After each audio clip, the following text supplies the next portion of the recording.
share a screen, which I think is that screen, and push the share button. So we should be getting a PowerPoint slide coming up in a second. This one here. All right, everyone, little thumbs up when you see a PowerPoint slide. Should I move from SCORM to xAPI? Excellent. Terrific. So, as always, when we get started, we'd just like to recognise the traditional owners of the Coffs Harbour area, the Gumbanya people, and they have lived here for thousands and thousands of years, and they do form one of the biggest coastal Aboriginal nations in New South Wales. Absolutely huge. Their storyline goes back so long, even to stories of when the ocean was miles away.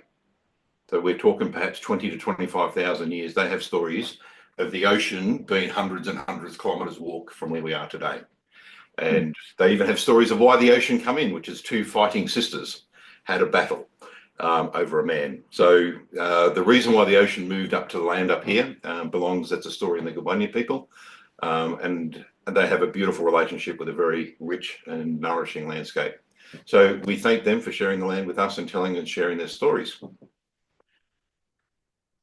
Let's move into today's presentation about SCORM. So in today's, we just want to do a little quick check-in, which is another quick little poll with a couple of questions just to help me shape today's presentation for you.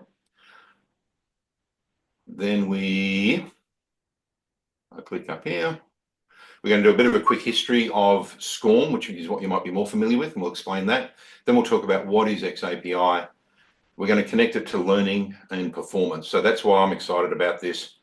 We've spent probably 3 years really looking at xAPI and how we would recommend its implementation to our clients. So we certainly see Canopi as a very small consultancy firm, performance support organisation. So whilst we focus on e-learning, we do kind of see ourselves as your research and development arm. So it's very hard for our clients to maintain hundreds of hours of playing with new stuff, looking at new tools, working out how to implement it. So part of the stuff we do is look at all this stuff and bring it to you. Normally we'd sort of run workshops pre-COVID. We'd travel around a little bit and do workshops for our clients and their friends. Now we're just sort of using and starting to get into these webinars. So the thing about me and this stuff is I'm really excited about what xAPI can do to help you understand what does good look like, right? And how to demonstrate that return on investment.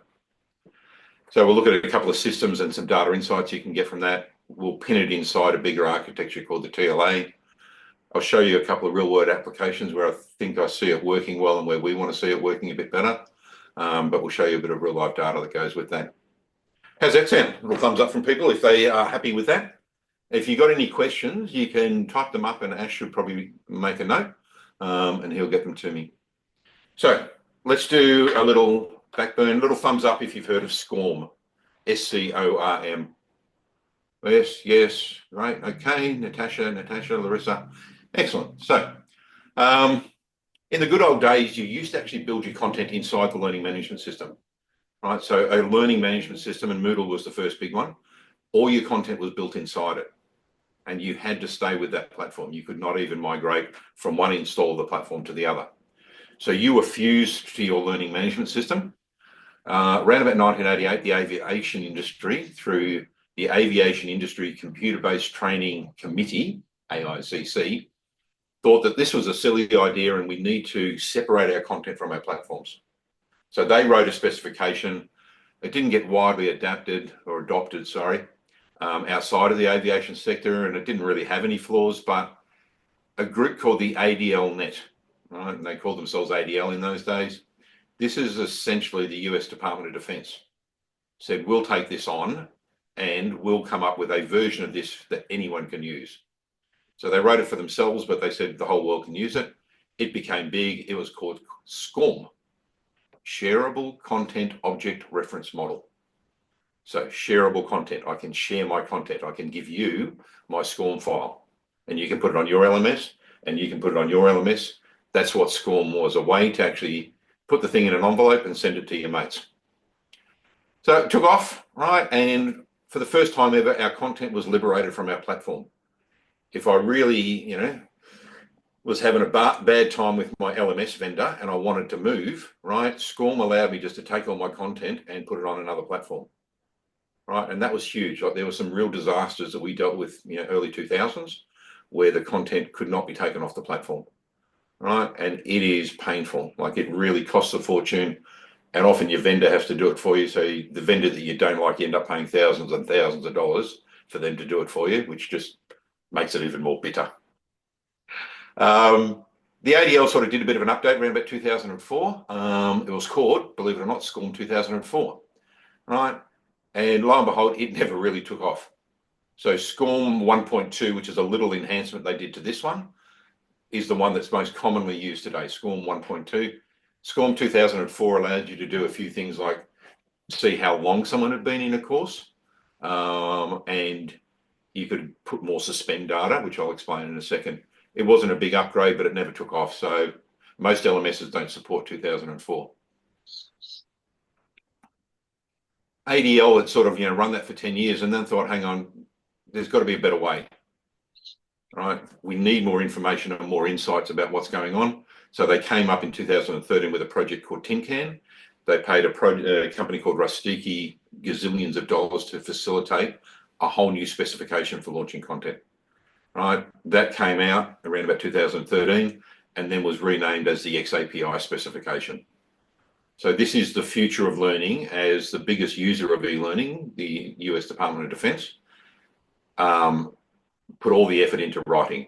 So it sits inside a bigger framework, which we'll end today's presentation on. But xAPI is basically a replacement for SCORM in many ways, and way, way, way better. And the biggest thing is you can now see a lot of information about what's going on inside the training. So let's get on and have a look at that. So for those of you who have built content before, you would have seen, depending on the platform, you would have seen options like this.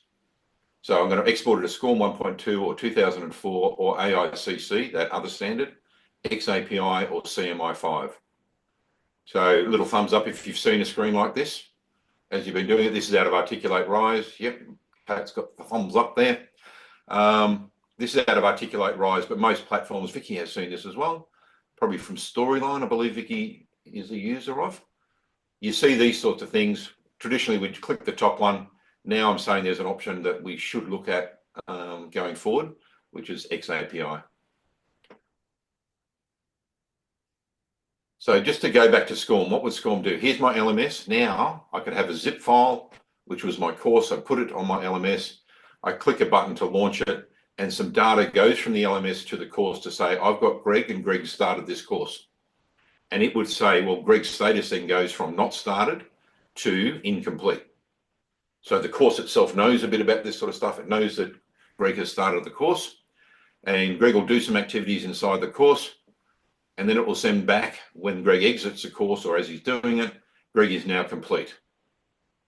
Right? And quite literally, the big enhancement of SCORM 1.2 was that it put a score on there. So you can say Greg's complete with 70%. Like profound insights into training, not. So that's kind of all SCORM does. It actually says, are they complete or incomplete? And yes, they are or they're not, and what data. So that sort of thing there, it would send back regularly while you're doing it in most cases. It got off to a rocky start, but it started working pretty well. So some of the information that can be exchanged, incomplete or complete. Passed or failed was an option for that. So we could have either passed or failed or incomplete and complete. SCORM 1.2 allows you to send a score back from the courseware to the LMS to say Greg passed with 70% or Greg failed with 70%. So we get the score packaged up in there as well. And then there's kind of this secret thing called suspend data, which the course can keep a whole lot of information about where you're up to, what page, and what you answered to question 4. So that if I ever come back to the course, right, it would know to take you straight to page 7, question 4, because that's the most recent thing you'd looked at. So the suspend data was what the course knew about you, but no LMS on the planet could look at that suspend data and tell an LMS administrator that you're up to question 4. So it was private. Suspend data was very private to the course. So the LMS still knew nothing about what was going on inside, whether you'd done 1 question or 10 questions or tried it 15 times or anything. And that was the nightmare. So along comes xAPI, and we start drawing these comparisons now when we're talking and designing training solutions, right? So SCORM, first of all, it required a constant internet connection. If it dropped out, right, that was it. No learner records would be sent back to the LMS. xAPI is different. It actually allows for offline. So it actually has a model. Not every implementation of it works, but it has a model in its architecture which says you can be offline. And we've actually had this going on a boat traveling off Queensland. Right? I mean, the people on a boat can be doing inspections on stock and accumulating xAPI data. And then when it comes back into range, it'll ping that back to the LMS. Pretty cool. Right. In SCORM world, the connection must be housed inside an LMS. So an LMS launches the course, hard and fast rule. Okay. Whereas xAPI, you can just have a web page and fire things off from that web page. Right. An xAPI course itself does not have to sit inside an LMS. So that's a really interesting thing. Right, and it can still gather that data and send you that data. Pretty cool. It's not what I'm suggesting we become LMS-less. There is a place in the world for LMSs and things like that, but our learning content does not have to be in our LMS. Is a big shift, I think, in terms of designing solutions. Obviously, as I was just saying, SCORM here is just tracks pass and fails. That's all it does. It tracks a post-test score. So if I've done the test, I get 70%. I get that. And it tracks completion. Meanwhile, over here in xAPI world, we can track that people have done question 1, that they've done it 5 times, that they've passed it on the 6th time. We can track that they started module 1 and finished module 1 inside a bigger course.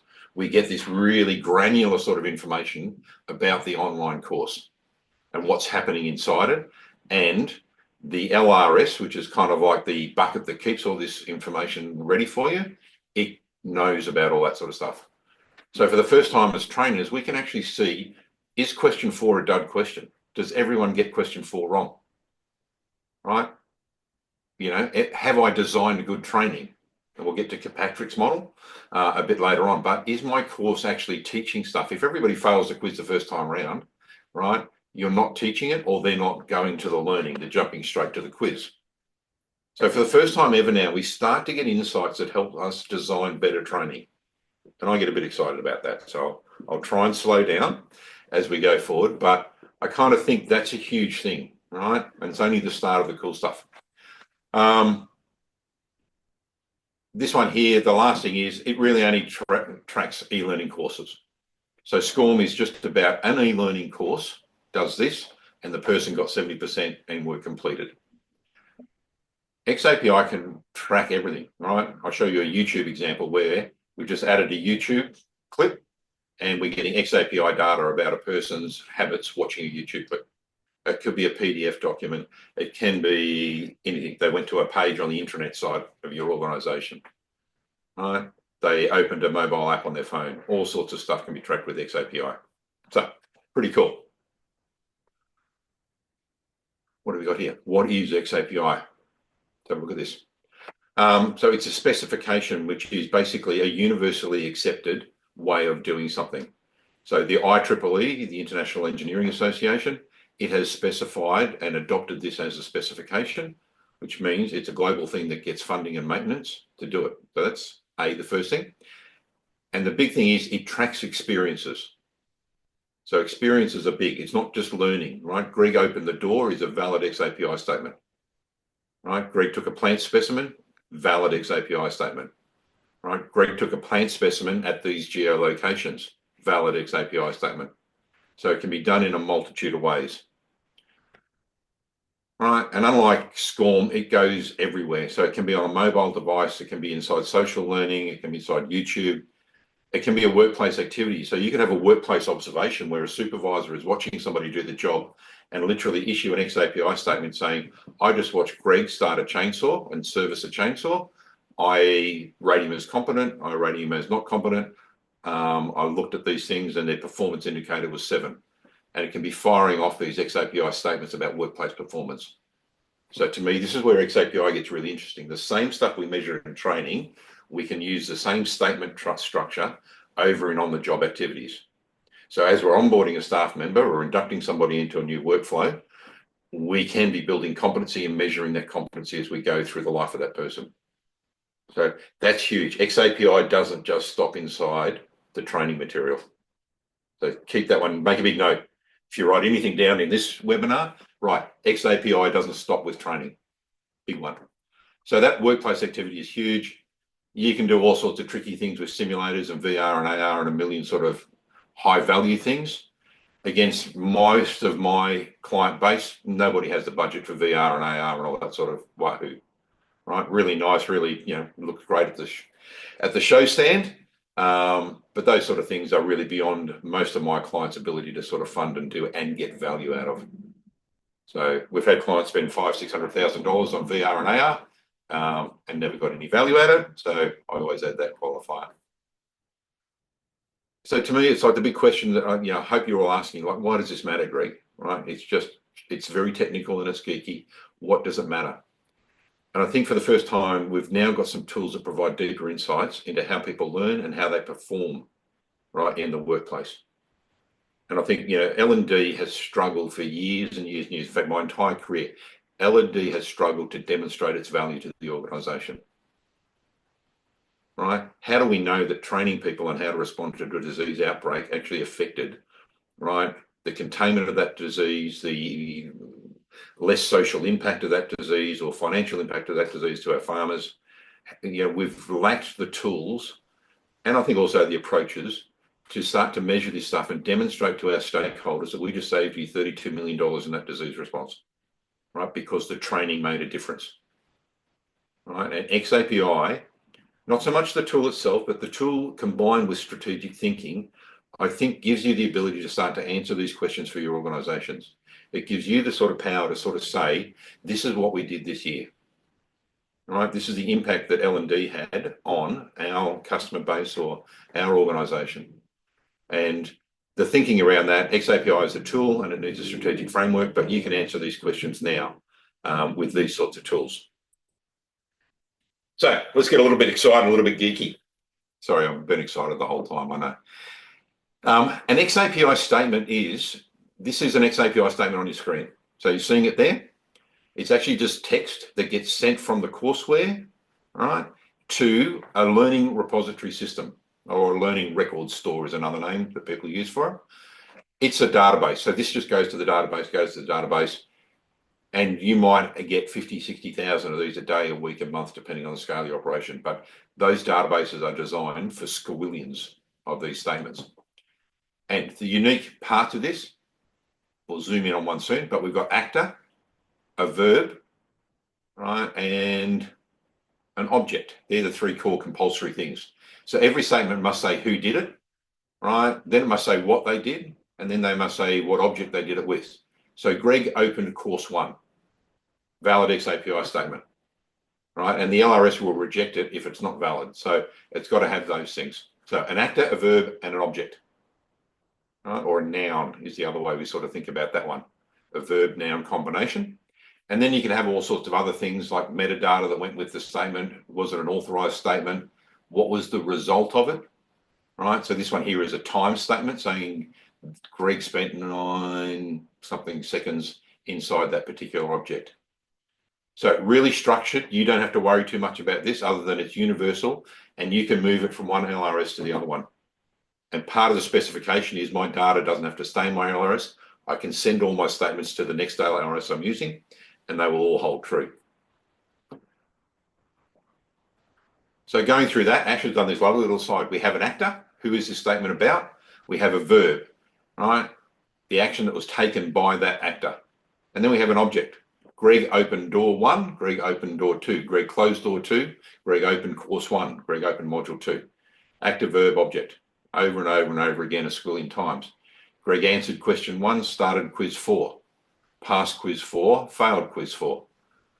I know it sounds a bit like a Cat in the Hat novel, but that's really the foundation of it, core structure of the statement. Then we can add some things. We can add results if we wanted. We can add some context. So Greg was on a ship and the weather was this, and he was at this Latin longitude. So you can add all those things and the database knows what to do with those things, right? Greg was under supervision. He was on probation. He was in training, right? He was in full employment. He was supervising, he was not supervising. So we can add all these things of locations and temperature, what vehicle was Greg driving when he did the driving test, all this context stuff. If I think about biosecurity, Greg took a plant sample and the context was this plant, right?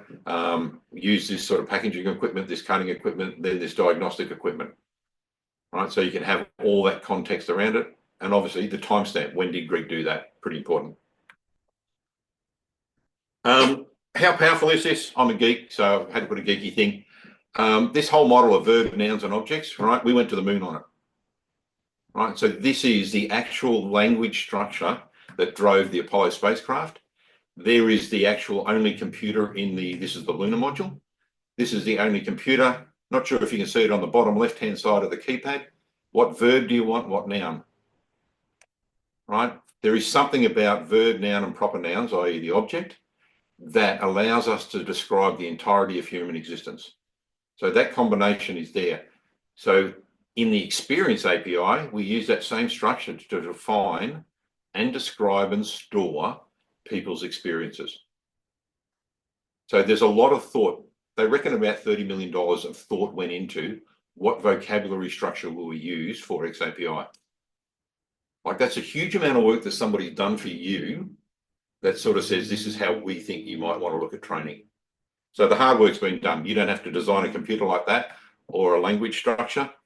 And of course, for those people who aren't sure if we went to the moon, we can put that, or did we go to the moon or not? Okay, so let's have a little talk about what's the big deal, all right? As I said before, in training, we've sort of grappled with this idea of how to demonstrate return on investment or the impact of training that we had. So I'm in a council. How do we know that that work health and safety sort of stuff really made a difference? Did we get less accidents because of the training? Did we get less accidents because we just had better supervisors who were good, right? Or we got rid of some bad eggs out of the organisation, right? We are unable to answer these questions, right? Or largely in medium to sort of large scale enterprises, it's really hard to see that sort of return on investment or impact. For those who've been in training and done a sort of bit of a background, there's Kirkpatrick is an evaluation model that sort of comes out of how do we actually record the impact of training. So did a lot of thinking on it. He came up with 4 levels. So first one is, did the learner like it? Right? Did they use it? Did they like it? Sorry, did they like it? Did they get it? Did they use it? And did it make an impact? So those 4 levels, we've always had to stop at training as did they like it and did they get it? So get it is a test at the end of the course, right? We've never been able to really sort of go, okay, did they go and use that skill that I taught them in the workplace? Right? Can I observe them doing what I trained them to do in the online course? Right? Either we don't have the money, we don't have the resolve, and we don't have the skills to go and do that. Kirkpatrick gave us all that sort of stuff. It's all written up. It's elegant. It's beautiful. But then Kirkpatrick said the last thing is, well, they might still use that skill in the workplace, but did it improve anything? And one of the biggest jokes, I think, running around sort of resuscitation first aid training is no one knows whether you really do need to do resus once a year. Why was it every 12 months you have to redo resuscitation? Is that because everyone forgets at 11 months and 3 weeks how to do resuscitation? Like, when do you become not competent in actually doing resuscitation? The whole decision around every 12 months you have to do resuscitation is that was all the industry sort of came back and said, we can afford that. We think we can fund once a year someone doing a $90 resuscitation test to make sure they're valid. We have no idea whether they can actually do resuscitation a month after the training or 12 months after the training. So it was purely a commercial decision by the industry skills bodies to say every 12 months we'll do resuscitation. No proof, no data, no nothing. It was just a question that was asked and someone said 12 months we can deal with that. And to my mind, it's a joke. It's like, is it 11 months and 3 weeks I can't do resuscitation anymore? Kirkpatrick helps us answer those questions. And some of you might have also seen this 10-20-70 model, which is 10% of my training is through formal education, 20% is sort of social learning that I get from talking to people, mentoring programs, work buddies, onboarding, that induction sort of phase of my employment. And then 70% is me just trying to learn how to clean a chainsaw, trying to find the best way, the worst way, making mistakes, getting a bit of feedback. That 70% is experiential training. And notice a deliberate use of the word there, experiential. So why not have an experience statement get recorded as somebody's doing experiential stuff? So xAPI is about 10, 20, and 70. Recording experiences right through that curve to see how it performs. But the big deal is that there has been no enabler that actually allowed most of us in training and workplace development to actually bring this together for ROI, and even for our own selves to say, go home and feel like you did a good training session. That training was good. It had this impact on the industry. It had this impact on the disease response. Right. So again, with the equine flu outbreak in New South Wales and Queensland 10, 15 years ago, right, there was 2 747s flying in full of vaccinations, and we trained 7,000 vets how to do that. Really cool, funky stuff. No one knows, did that response go well? Right, mainly because there was nothing about the actual recording of quarantining of horses. So we all knew that horses were still being moved around New South Wales, even though there was quarantine in place. So it totally undermined that. xAPI allows us to gather big world data to sort of say we can use that data to make informed decisions. Okay, so I've been at this game a little while, and finally, for the first time in my career, I actually think I have tools for my clients that I say easily, like this is not easy, right? And it'll bend your brains as we start to think about this sort of stuff. But you can easily generate insights for small to medium enterprises. You can start to say, is that a good question in a quiz, right? Are they using my training in the workplace? Right? When I go out there and look at it 6 months later, is all those things I taught you in training actually happening? Like, that's a big question for me, burning question. Because I think we put a whole lot of effort into induction, be it face-to-face or online, right? And then that's the end of our engagement with the learner. We kind of hope that they're doing it well, right? We're hoping that nobody subverts what you taught them in the workplace. So now I think we actually have tools that force us to think a bit about that, but allow us to go and measure it. Okay, so we have that sort of container there, and then we sort of say, look, what can we do with that? How do we take that beyond the learning management system? All right. My firm belief, you've heard me banging on a bit about it, all right, training's only effective if it improves performance. Right? If you can actually say, yeah, it actually saved money, it got a better response, people stay longer in an organization because they're skilled to do their jobs. Right? One of the worst things happening, I think, in the modern workplace is people don't know what good looks like, and they don't know whether they did a good day's work, and they get beat up for that. Right? They've got supervisors who move the goalposts on them. All right? And they don't know what good looks like. So if we start to define these things and start to measure these things, we have people who go, I did a good day because this is what good looks like. Right? I know this was a good response to a disease outbreak, right? Or a training exercise for disease outbreak, because this is what good looks like. So I think it's better for people, and I think it's better for organizations, and particularly if you're in those sort of funding areas like disease response, maybe not so much councils, but if you're in those areas where you're desperately trying to fight for funding, right, for responses and for planning for responses and running training exercise, if you can go there and sort of say, last year we saved $45,000 on this thing here and $120,000 that and got a better outcome, it makes that next round of funding next year easier. If you've got data that says this is the impact of training, right, you want to go for some more funding to get that, it makes that easier because you've got data. And all the people over in the accounts department and other parts of the business are pretty good at sort of running the numbers to get the outcome they want. Training, I think, has always sort of suffered a little bit from that. But if you can prove the impact of training, it's a no-brainer when you walk in and say, give me another 120 grand this year and I'll save you $600,000, or I will speed up the next response, right? Or even inside a council, you're sort of going, if you give me this money, I'll reduce workplace accidents by another 20%, right? Or retention of staff for another 2 years, because I know I can do that. So that's what xAPI gives us. A heap of examples of where we're going. Coles, believe it or not, are using xAPI at the point of sale. So every time you scan something, it is this frequent Coles thing, whatever, flyby. This flyby user scan that thing, scan this thing, scan that thing, paid with this card. So if you want to be scared about xAPI, there's an example. It just uses xAPI statements to do your cash register stuff. Greg bought beans, Greg did that, Greg refunded this, all that sort of information, right, is in an xAPI statement inside Coles. Beyond that, and some of the more altruistic sort of things, Sales training, safety training in particular is really good to actually start looking at this sort of stuff of training having an impact. Biosecurity, adherence to procedures, right? You want people to be doing things a certain way in a disease outbreak. Here are the steps of things we want you to do. We'd like you to follow them 100%.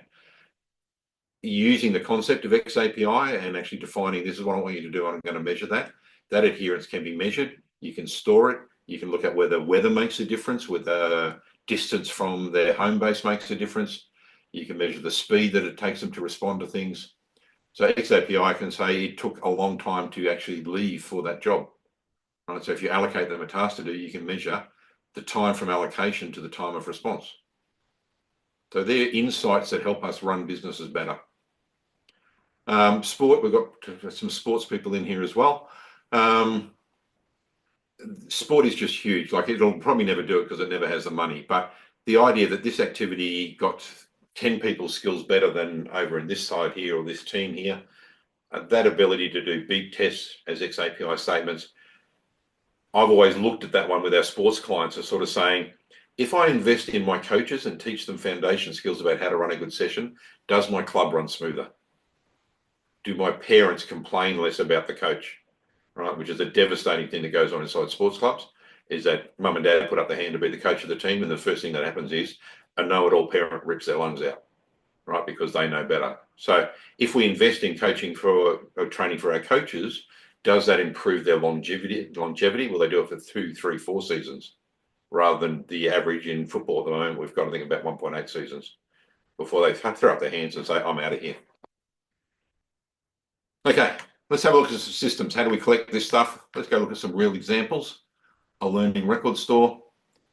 You can generate this data any number of ways. We'll look at a wellbeing survey and we'll look at an online course in a second. The big thing for me is that your actual business systems can inject xAPI statements, right? So if you have a call response thing that somebody logged a job or a ticket on your website, that could actually issue your LRS a statement. And the really cool thing is a lot of you develop those systems internally, and it's not a big step to actually make that issue the xAPI statement. It's not overly complicated. And for your coders, it's pretty easy to do. There's good documentation out there. And you can send a statement saying, we've got some council people there. Greg just took this complaint from this customer on the front desk, or registered a dog on the front desk. That registration took 7 minutes. Then it took 6 minutes, then 5 minutes, and 4 minutes. So Jan is getting better at doing dog registrations. So you can track those things through your management information systems. As I say, it's really simple to do. It's not hard at all. Simulations of VR training. Obviously, those top end of town things should be issuing these sort of statements. But again, probably not your world. A lot of things we can do with this data. We can identify skill gaps. We can actually do personalized learning paths. I have all this data. I can generate meaningful analytics to improve my training. So I can look at it. Is everybody failing the same question in a test series? You can look at that sort of stuff. Big one is you can generate training interventions. You can actually say, we see this performance problem, and your systems could automatically line up that next bit of training for those people because there is a performance problem. And another big one is if you're in councils and every council has chainsaw sort of maintenance or chainsaw operations, you can start to do industry benchmarks using these statements because we know how long it takes to do that thing or the outcome of it or whatever. Let's go back a little bit. As I said, just go back a little bit. So those industry benchmarks to me are really interesting sorts of ones, is that we actually start to record the operational side of our businesses. We can share those across industry if we choose to, and we can actually see, is one state doing better? If so, let's go talk to them and find out why they're doing better. Right? If their disease response is actually, time on ground is 1 day versus 6 days, what is it legislatively and procedurally that they're doing? So we can look at it that way. I don't want to freak you out, and I won't. This slide just shows you a little bit of the level of thought that's put into xAPI. So xAPI is these arrows. It's the thing that moves data around. xAPI sits inside this whole architecture called the TLA. This is the future of learning. Right? If you want to be in the L&D space for the next 10 years and you want to be a god in this space, starting to get your head around this and these systems and these architectures, this is where it goes. And it even starts nice and simple with a level 1 implementation. And that's where most of my clients I'm taking now and working with now, that we start simple and we build capability as we start to demonstrate ROI, and the organisation starts giving us appropriate level of funding for training.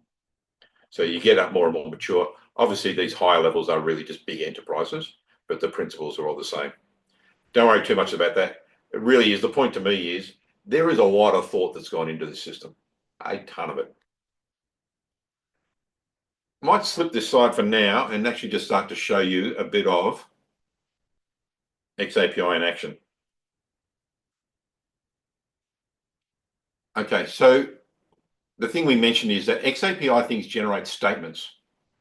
Okay, gazillions of statements. So here's me this morning, an hour ago, sorry, just after lunch. Here's me where I actually watched a YouTube video. So this is a database called an LRS, and you can see here is the statement about me watching that video. The verb is Greg played. The result was a timestamp. The actor was Greg, and the object was this YouTube clip. Right? It can say Greg paused the clip, Greg finished the clip. I think it even says Greg scrub bar the clip and actually missed parts of it.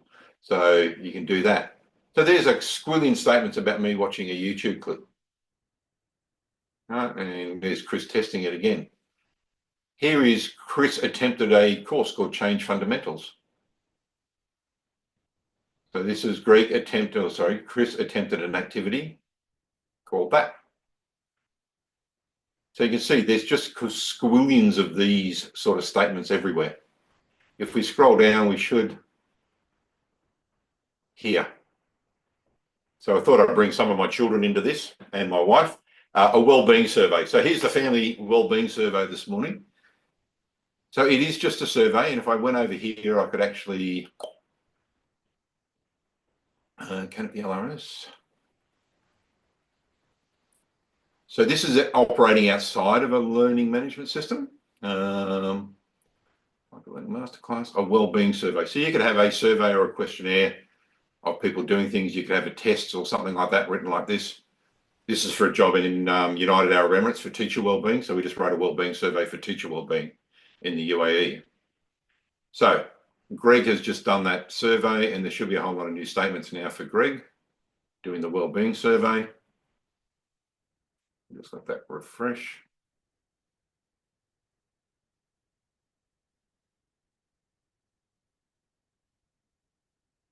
So me doing that survey, first of all, it recorded I did the survey, and then it recorded the 5 answers I gave that survey.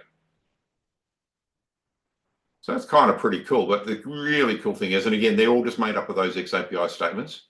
So this is what's going on in the background. But the thing is, you, in this LRS, you can actually go and start looking at some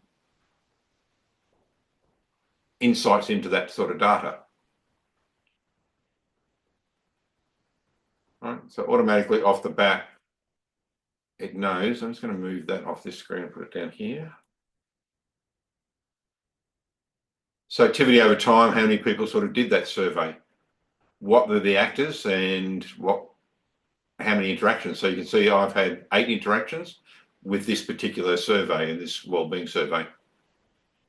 What's it made up of? What are the component parts? This has got a nice tool and you can turn on things that you want on the graph or not. And we can start to see everybody, these are the weekly traffic, sorry. I think it's basically saying, oh yeah, who's had the most interactions with this particular activity and the score deviation. I can equally go into this thing and actually start saying, well, look, I'm interested more in the actual answers to the questions. So the huge thing is we're not waiting for our LMS vendor to try and incorporate all these insights into here. If I could just get that to go back, there we go.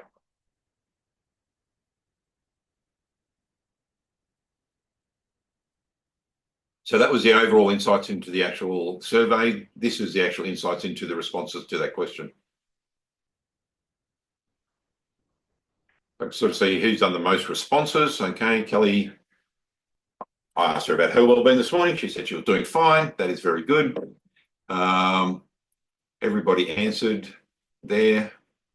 And I'm sorry, that is not the graph I expected to see. There's another one that I think over time can give you more insights into how frequently people are interacting with these things, how many people pass or fail it, if the score is graded.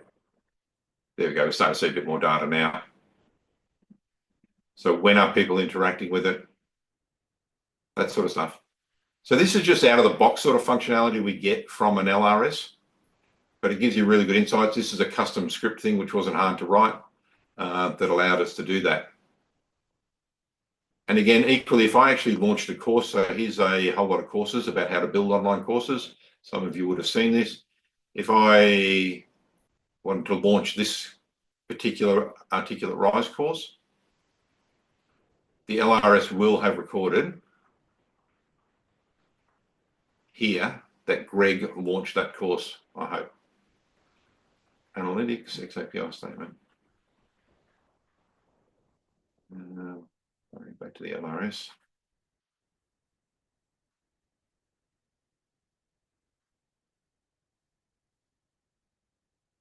So in the background, we've launched this thing. It's not launched from an LMS. And there we go. Greg's just launched that object there, or attempted it is the verb it used. As I go through that course, all the quizzes and all the questions will be answered and stored in here. So for me, the sort of thing is, currently SCORM will say me, Greg started the course and Greg finished the course. That's pretty much all we get out of that sort of stuff. This is a bit of data we started on. I'll do a fuller version of this data, but we did a whole lot of stuff around airport security prior to September the 11th. So we're looking at the competencies, and a guy called David Hill was doing his PhD based off the data we were collecting. And it sort of said there's 15 competencies, or 13 I've added here, 13 competencies that make up being a security guard. So to do one job, here's all the competencies I'll need, and I can measure those, right, periodically. And what we sort of started defining is that very, very quickly, those competencies were dropping off below the statutory level of 95%. So all airport security people need to maintain 95% competency through the job.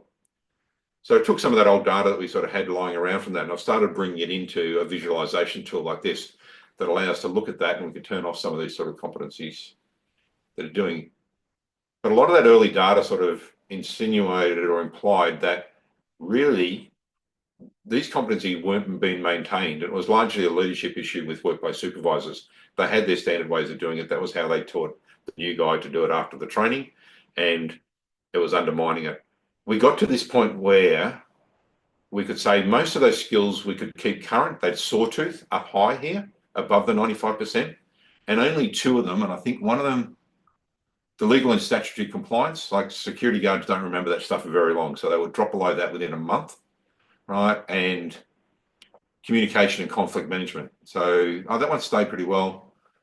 There's one about an emergency response, use of force and defensive tactics. They very rarely got to use that in the workplace, right? And so we saw this sort of drop off over time, and then in 12 months they'd do a refresher and they'd know it again.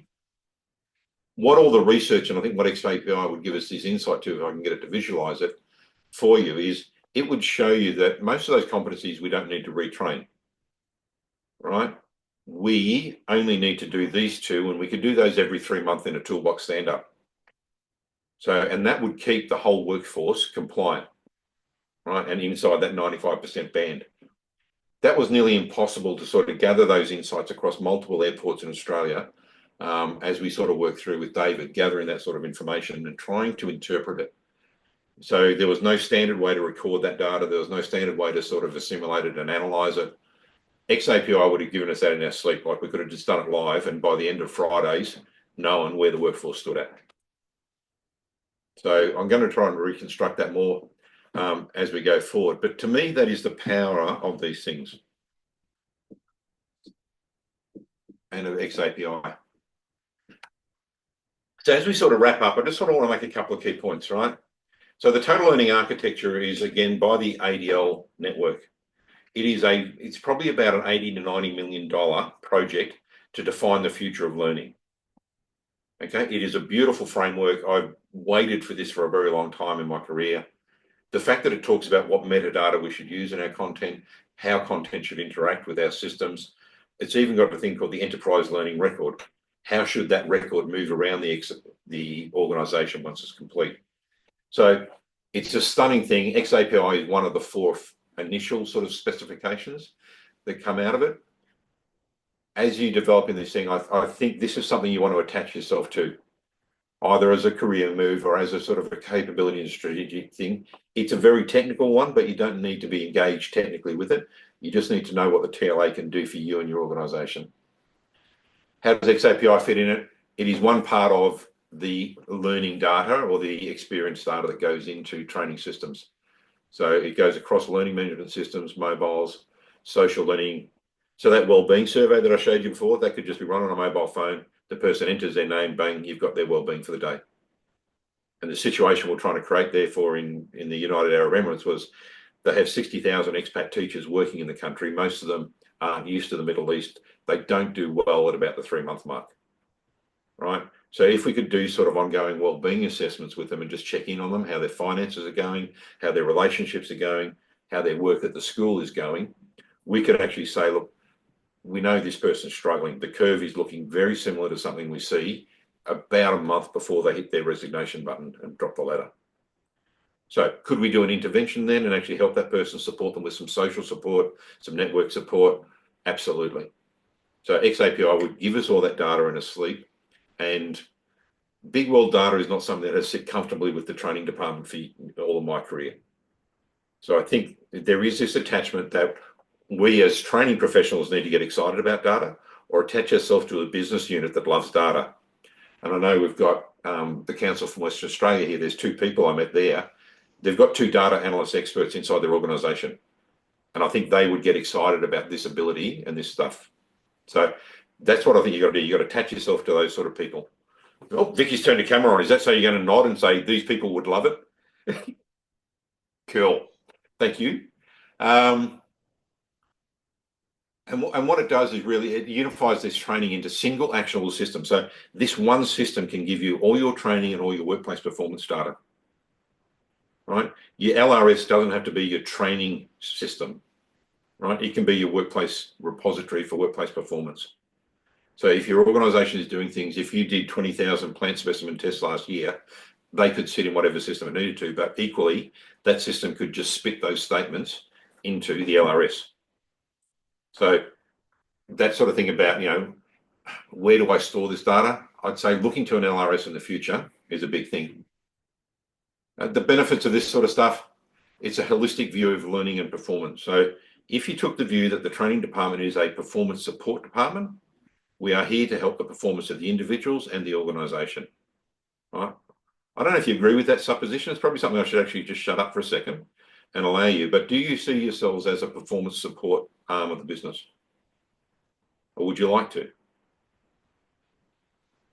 Yeah, so that, to me, that's probably a shift I got to about 12 months ago. I think we're looking at these things as performance support systems. I clap from Larissa, thank you. I think that's a bit of a profound shift in terms of if we can start doing that. I don't know, we've sat there for years as training professionals going, if only they'd spend the right money on us or just believe what I had to say was right. If only, if only, if only. If we go to the senior executive with data that says, this is what difference I made last year, and this is what I'd like to do next year, right? That's an engagement piece, which is totally different to what we've traditionally been able to do. So that's probably the journey I want to take my customers on, is that one. Real world applications. It is fairly new, right? So even though Tin Can came out in 2013, it's probably about 3 years now, most authoring systems can issue an xAPI statement or course. So it is only newish, okay? And it hasn't got a wide understanding. There's a big mob, that mob I mentioned earlier, Rustiki, is tracking that more people are publishing these courses and articulate saying more people are now publishing as xAPI than RISE. So it is getting adoption, okay? So they reported that 2 months ago, I think, and Rustiki, I think it was about 6 months ago, they said they hit the 50% mark. So it is getting use. I'm not sure people know what to do with it yet. And one of the big problems is those LRSs, we've tried 5 of them so far, right? 3 of them, right, quite literally allow you to put data in, but have no way to get the data out. So there's literally nothing you can do with the data once it goes in. It is like a bucket with a lid on it that's been welded shut. So that one there is one called Veracity. It's the one we like because at least it gives some basic analytics. You can go and have a look at your xAPI statements, collect them together and aggregate them. So that's one of the problems with this as a fairly new technology. I'd say it's mature, it's stable. xAPI version 2 is coming out in about 3 months. So it's still getting ongoing investment, but it is new, all right? And right now, people use it to launch courses and track quiz results. So I'd say out of the box, you could look to it and say, yeah, that's what it does. There are tools that are starting to emerge for those workplace observations. So I mentioned the sheep on chips and things like that, and that wellbeing survey in the UAE that we're trying to get going. Those ones there are sort of ones we've started to play with and say, look, this is where we could use these workplace observations. I do kind of think that there's a supervisor tool coming very soon that would sort of say, I'm going to do a workplace observation based on the standard operating procedure for this. So I, on my mobile phone, am going to observe Ash over here, setting up a Zoom webinar. And the checklist says this, I'm going to watch him do it. And if he does it, I'll go tick, tick, tick, tick, tick. All those steps go in as an xAPI statement. It times the start to the finish of it. And then I know if Ash is any good at setting up Zoom webinars. So those sort of tools where I'm just doing workplace observation based on performance takes these statements out of the training realm into the workplace observation and workplace performance. So those tools are coming. As I said, the development environments for your staff, your MI, management information people. So Kate, you might have sort of those websites where people are doing records and things like that and logging their activities when they're doing responses. It's not much to make a web page add another statement or action to the page that says send an xAPI statement. So any interaction people are having with you digital, I reckon in 2 days I could take your training staff, or sorry, your techo staff, and say just add this bit of JavaScript to the actual function, and bang, stuff will be going into the LRS. Like that used to take months to sort of do that sort of stuff with IT people. Nowadays, I reckon in 2 days you could get those statements coming out of your management information systems. As I said, Coles Point of Sale are using it. These learning experiences players, which is what that thing I showed you before was, that they use it natively because a learning experience player is about playing xAPI experiences. So that's one we devved ourselves. There's a few more out there. That's that sort of thing of having stuff that's agnostic from the learning management system. I never got the xAPI sheep thing going on chips, but I really wanted to, and we still might work with our client on that one. But that idea that this sheep, got its injections today, it boarded a vehicle this day, it grew at this rate, its wool productivity was this, its ripple size in the wool was, so big or whatever. All those indicators, like it got shorn on this date, it produced this much wool on this date, all those sort of things as xAPI statements can affect your ability to make ongoing investments in stock. So did my breeding program feed in well with my actual outcome in terms of yield for wheat and the pitch of the actual waves in there? I was going to say fur, but that is entirely the wrong word for a sheep. In the wool, the clip, it is about this big world data. And as I say, training departments generally, we're not into big world data and managing data. I think this is our future. So we need to get good at data. We need to look at these insights. And this gives us the tool to start collecting it. All right. So it is early days for us all, right? I think the momentum is building on this. We see 50% of courses exported now to RISE are in xAPI. So that's sort of coming. And I kind of, I get excited about it and I kind of go, look, why do I think it's a game changer? It really, for the first time, gives us really comprehensive tracking over formal and informal learning. So we don't have to just stick inside the online course or the face-to-face course. We can track the application of those skills into the workplace. It's data-driven decision-making. If you walk up to the director and saying, I want $80,000 next year because this is what I'm going to do for you, right? And here's the proof from last year, right? That's an easy conversation, right? They may not give it to you still, I'm not guaranteeing you that, but it's better than hope, right? And hope is not a strategy. It is really seamless. Like it is a set of standards which SCORM used to not work on many platforms. I remember refereeing a fight between a customer and a vendor, and I was actually brought in as the arbitrator, right, to prove that the SCORM courses weren't working inside the system, right? And literally fists were thrown at the end of the day on that one, because SCORM was so unreliable in its early days. This standard from day one, we've not had a problem with it here. We've done a lot of coding with it, a lot of work with it. It is really mature. So when I say seamless, it seems to have been a beautiful implementation from the industry. And obviously this is what it's about. It's performance insights. It's the ability to see and go home at the end of the week saying, that was a good week because this is what we did, right? You can actually say, I'm doing a good job. And I think that has been missing from L&D for a long time, of, you know, the impact that your efforts have on the organisation and or individuals. And organisations are made of individuals. We tend to be more focused on getting the person working well, right? But it sits inside a framework of the organisation. So if both of those things are working well, you should go home and you should be able to look at a graph and go, see the graph? I had a good week. So that's kind of what it gives us. One of the last parts is dynamic learning, right? What we're sort of aiming for on those ships is that if there's a weather event coming, right, or if the actual wellbeing indicators of the stock are starting to drop, you can actually push a training intervention saying there's something wrong with the hydration level of your ship. You need a little refresher training on either feed, temperature control on the decks or anything like that. So xAPI gives you all the data to do learning interventions. Like, and that's cool. That's big stuff. And I'd say most of us are 3 to 5 years away from that. But this is what's on your sort of radar, or could be on your radar. So to sort of wrap up, I've got 3 minutes over, sorry. But I'll give you the 1 minute wrap up and happy to take questions if people wish to stay after that. I'll discuss it. What can you be doing now, right? So if your LMS supports it, I would say just go and re-export your courses as xAPI and have them sticking data into an LRS. And it actually doesn't matter which LRS at the moment, because you can take data out of an LRS, it's part of the standard, and you can move that. So I'd just have your courses ticking over gathering information for now, right? It's not a thing, as I say, not every LMS has adopted this yet. They're coming and that sort of stuff. But that's what I'd be doing. I'd continue your professional development in this area, right? It's pretty geeky to read some of it. I'm happy to keep doing webinars like this and start bringing the industry along and my customers along.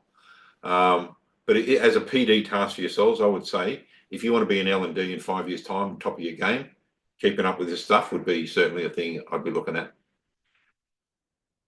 And then I'd give you a homework task.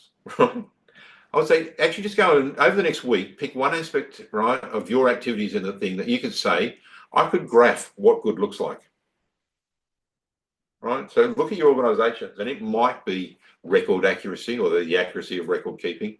It might be maintenance records in the work operations centre in a council, saying are people actually doing the chainsaw inspections or the equipment inspections, right? In feedlots, that thing of are they actually doing the vehicle inspection in the morning? So you should be able to measure and stand there and go, somebody just walked out of there, the coffee, got their morning coffee, jumped in the truck and drove off. Right? They did not inspect that vehicle, pass, fail. So you can graph that pretty easily. How many days a week did somebody jump in a vehicle without doing a pre-vehicle inspection? i.e. walk around, check the tyres, make sure the petrol gauge is full or whatever. So pick one of those things that you think you could measure in your workplace. Right? It's just a little thing, one thing, right? And then I think over the next year, I'd really encourage you all to start thinking about an L&D strategy, right? And then not a full-blown thing. I'd say L&D strategy light, spelled incorrectly. I know that's just a funky way of spelling it. Sorry, Vicky. No, she's happy with that. So L&D strategy. So a strategic plan that starts to talk to these things, saying we in the L&D department would like to start moving forward with more data-driven training data. Right. To do that, we will need A, B, C, D, right? And this is my plan. Can you sign this off? So particularly in the biosecurity area, the potential for you all to work in partnership across industries, across states, across government, across private, and across industry bodies who are your big stakeholders. So I think in Animal Health Australia, there's 60 industry bodies that sort of make up your stakeholders. your ability to use this stuff strategically is staggering. Right, and that's going to be everyone in the room sort of going, let's have a talk about this, and you bringing the industry along with you. So they're long-term strategies. That thing, Vicky, I was talking about benchmarking across councils, that will take a long time to do that, but this is the future, and you can either let it happen or you can make it happen. And I kind of say the best way to predict the future, right, is to actually go and make it. So that's about it for today. If you want to chat about this, just give us a call. So that's that one. If people need to go, that's fine. If people have a question and wish to ask a question, did anyone type a question, Ash? No? I've already responded to Naomi. Okay, there we go. So does anybody have any questions from that, or a little wave, thumbs up, thank you? Did you enjoy that one? All good, thanks. Pretty good. Excellent. It is pretty hard stuff, particularly when you get into the geeky side of it, but I would say you as professionals don't need to know the geeky side of it. All you need to know is what it can do for you. So you'd only scrape the top layer of that. You wouldn't dive deep into it.